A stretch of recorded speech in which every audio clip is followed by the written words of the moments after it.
Hey everyone, RemanX here, and I'm going to go through kind of the elephant in the room. Rem, why isn't your ISO tier list updated? And oh god, so there's really three reasons. First reason is they don't give us the resources to experiment like I did with the green.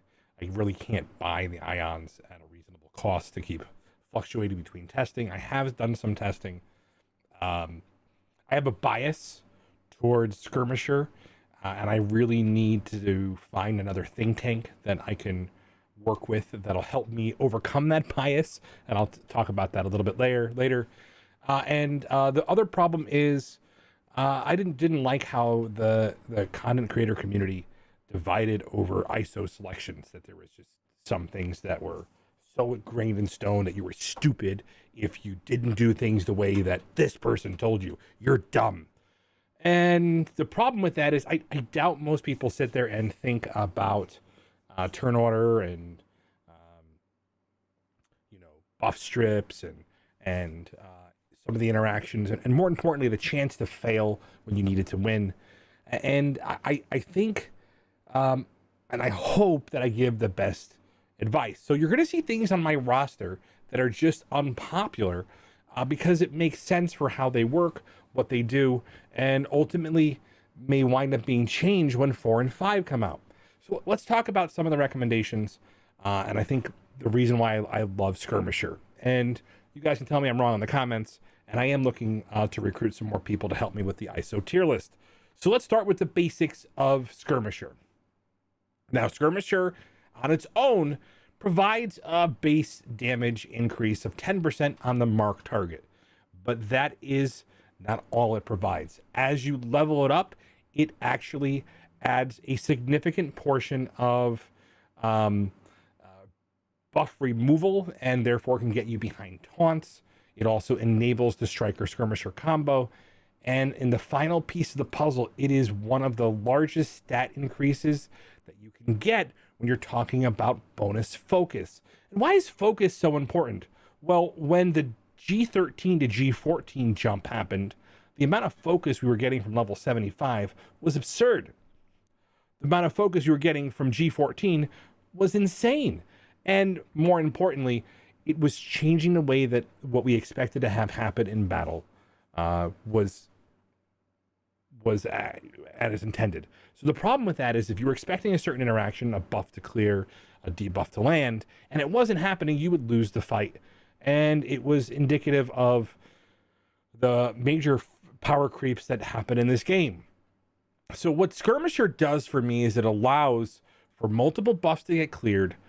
It allows you to mark targets for the extra damage, but more importantly, there are a lot more striker skirmisher combos in the game.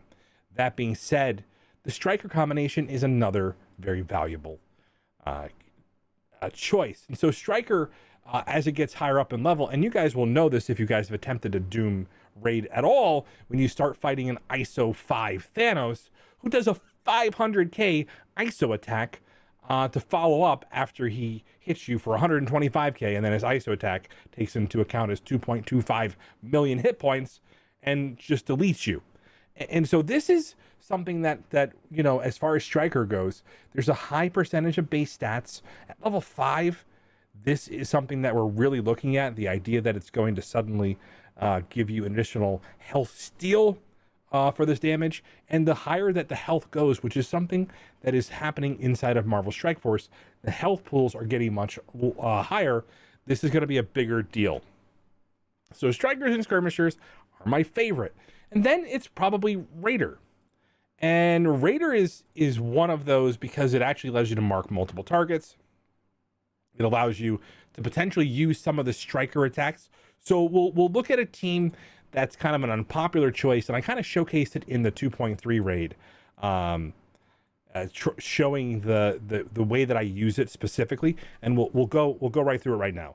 The Secret Avengers are probably a team that you probably have different ISOs on, and you can see the multiple skirmishers in the striker, and that's because her striker ability with the turn rewind, the 3 turn slow, but the turn rewind, when she does a double tap, I want to have multiple targets with that.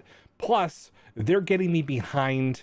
The other 2 skirmishers are getting me behind taunts, clearing buffs, landing any debuff that I need to enable things like Kestrel. So, and the problem with that is, Maria Hill could be a healer if healer was worth a crap. And that's the problem, is right now in its current state, healer just doesn't do what I need it to do. It's not keeping people alive. The bleed in the environment is only happening in very rare scenarios, like on the mutant nodes, but I can't justify a healer to get rid of those bleeds when I can just make sure that I'm clearing offense up, or making sure I'm landing my debuffs to make sure I'm clearing and landing my slows and my offense downs, which are much more important than clearing that bleed tick if you don't have that in the mutant node. So here comes the problem. The problem is, what if there are multiple choices? Well, the ions to switch these is insanity. All right, we just don't have the access to switch these, to change it to a new choice. Not only do you have to take this into account, but you have to understand that when you make these choices as you're prepping for the Doom raid, they're not easy to undo. And so the price is high. It takes about $130 worth of ion orbs to switch a character's ISO once you get it to level 3. And that is a ton of money. It's a lot of value to make a mistake. I've had it cost as much as $200 with bad RNG. So why isn't there a list? Why am I not doing the things that I want to? Well, the game is in a very interesting state. A lot of what we're doing right now is RNG. And so I will tell you right now, the ones that I'm very comfortable talking about would be something like the Mystic Raid team, right? The Mystic Raid team is pretty much autoable. You're talking about, Deathpool, Icarus, Cersei, Cloak and Dagger, and just absolutely can auto the 2.3 nodes. And it's because of the fact that, some of these things enable. But I look at Cloak and I look at the Striker, and it's interesting because I do know that his basic can basically reduce the speed bar, okay, in raids of characters, but doesn't matter. The Striker isn't doing enough for me to justify it. So I have my choices. I think you got to make the choices based on your roster. I think there are very few characters that you build for ISO, and they're only the raid meta. You only focus on that, and then you can extend it out to more of your war offense teams, your arena teams, and it would be your raid, your arena, your war offense, and your war defense. In that order, in the current meta, it's the best way to go. But the good news is, with the current state of the arena, we're finding that you're able to take different characters with the legendary soup, and there's a lot of different matching here. So here's my recommendation. Most people don't understand why the Striker Skirmisher combo is so powerful, and we're going to get into it. First things first, Strikers get a ton of additional damage, but it is never greater than the crit and crit damage from Raider. Even at the only the +5 at blue ISO 1 for Raider, which by the way is a reasonable point to stop for some of the Raiders, is not as good overall when you're talking about long fights. But for short burst damage, it's going to be better. And the problem with this is when we're looking at the extra level over here for the ISO 5. This deal 10% max health. Well, this is going to be pretty big on high health characters. So I've tried to look at the future, and here's the problem. I'm not confident that they're not going to change what ISO level 4 looks like. All right? I'm not confident they're going to change what ISO level 5 looks like. To be very clear, this ISO level 4 combined with G16 may wind up giving us stats very similar to what we saw with the G13 to G14 I was talking about, the extra 10% max health, armor, focus, and resistance, combined with the level increase, combined with G16, may give you insurmountable odds unless you have skirmisher on a lot of the characters. And based on what they've done before, I definitely think there is some room to change. So Raid characters are pretty simple. Right now it's Axemen. I think it's going to be Web Warriors. Going through my last attempt with Symbiotes, which was a profanity-laced tirade over on Twitch, it was frustrating to see that a little bit of RNG cost me a lot of time. And I had the worst possible scenario as I'm talking about how I think that Web Warriors are going to be the next raid team. So I probably would tell you, if you don't have to invest in Symbiotes right now and you're going to invest in Web Warriors, do so. But Symbiotes are still a good team. You're going to be able to use them in 2.3 if you're not going to be able to get their Web Warriors. But again, ISOs on them will change. That's a lot of characters to ISO for bio. So tech is relatively simple. Doom, Kestrel, and whatever supporting cast you think makes the most sense based on your roster. Maybe it's Lady Deathstrike, maybe it's Shuri, maybe it's Minerva, maybe it's Ultron. But that's going to vary based on your style. And we thought about Mutant with the Axemen was currently the state. I don't know that the changes to the Uncanny X-Men will make that a new team unless another team is on the horizon.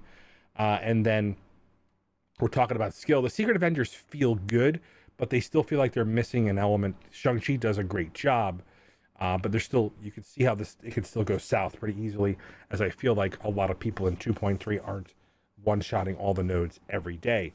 And so this is the difference. Mystic feels exceptional that you can hit auto and get it done. So I wonder if they're going to be building more teams that are going to be autoing.